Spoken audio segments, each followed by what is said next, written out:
Well, thank you, Mr. Chairman. Thank you, Ranking Member. And thanks for the panel for being here. It's very interesting what I heard at the beginning and by the time we got to the end when we talk about psychology. You started out, we're talking about optimism. By the time we got to the end, we're talking about uncertainty and lack of confidence. So my question is, especially I have Christina Hebert here, who is a Chief Operating Officer of a small business as part of the marine industry of South Florida. She's also the Executive Director there. Let me read you a summary of a report that she just gave to me that follows up from the Fort Lauderdale Boat Show, which is the largest boat show in the world, as a matter of fact. The recreational marine industry needs assistance facilitating communications with all agencies whose regulations affect the industry. Second summary point, the United States is unable to attract 90% of the large yacht economy to this country due to the onerous regulatory environment. Attracting this business to the United States would mean a massive influx of spending and jobs. So I hear about optimism. I hear about lack of certainty, lack of confidence and uncertainty. What can we do up here in Washington, D.C. to bridge the gap between those 2 points? Well, what I was trying to say is that right now we have an opportunity, and the optimism is very tenuous. That's why I think it's a very fragile kind of optimism.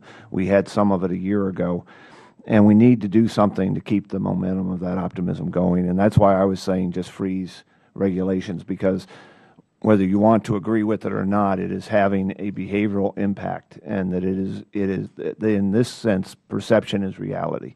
And small business owners are very concerned about regulation, and I think anything we can do to help their psychology right now, we can start to overcome some of these kinds of things and the kind of thing you were just talking about.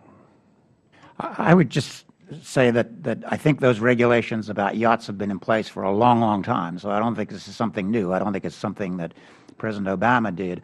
No, I didn't say anything about administration. No, you didn't. I'll talk about fixes. It may be. I don't know enough about it. It may be we should be able to simplify that regulation and make it easier to build yachts here. But what I'm saying is not just specific for this industry. We're talking about an environment out there where people are saying it's a uber regulatory environment that is constraining the growth of our economy in this country. So what I'm asking, you real smart guys, because I was just a paratrooper in the Army, what are the type of things that we need to be doing coming out of Washington, D.C. to turn this around? Because as Mr. Ferreira said, when you sit back and you look at pro-growth economic policies, I don't want to see us be like Japan and start down the path of 9 or 10 stimulus packages and we have a lost decade. So what should we be doing to go and build upon this optimism and get away from this lack of certainty? Can I address that? Sure. I discussed this in my book, and I served in the White House Office of Policy Development under President Reagan. And I went back and looked, what did he do to address the enormous crisis we had at the end of the 1970s, which was arguably even worse than this crisis. You had ended up with double-digit unemployment, double-digit interest rates, and double-digit inflation. There were 4 components he campaigned on and implemented once elected. One is reduce tax rates to maximize the incentives for production. 2 was reduce regulatory burdens to reduce the costs on production. 3 was to reduce government spending, to reduce the drain on the private sector. And 4 was a strong dollar monetary policy, which serves to enhance investment because investors are confident they won't lose money because of a declining dollar or because of cycles of boom and bust due to unstable monetary policy. Those policies work spectacularly. I call it the most successful economic experiment in world history. By 1982, the economy took off on a 25-year economic boom, what Art Laffer and Steve Moore called in their recent book the greatest period of wealth creation in the history of the planet. 20 million new jobs were created in the first 7 years alone. 50 million jobs were created from 1980 to 2007. Recently, that was reported in the Wall Street Journal.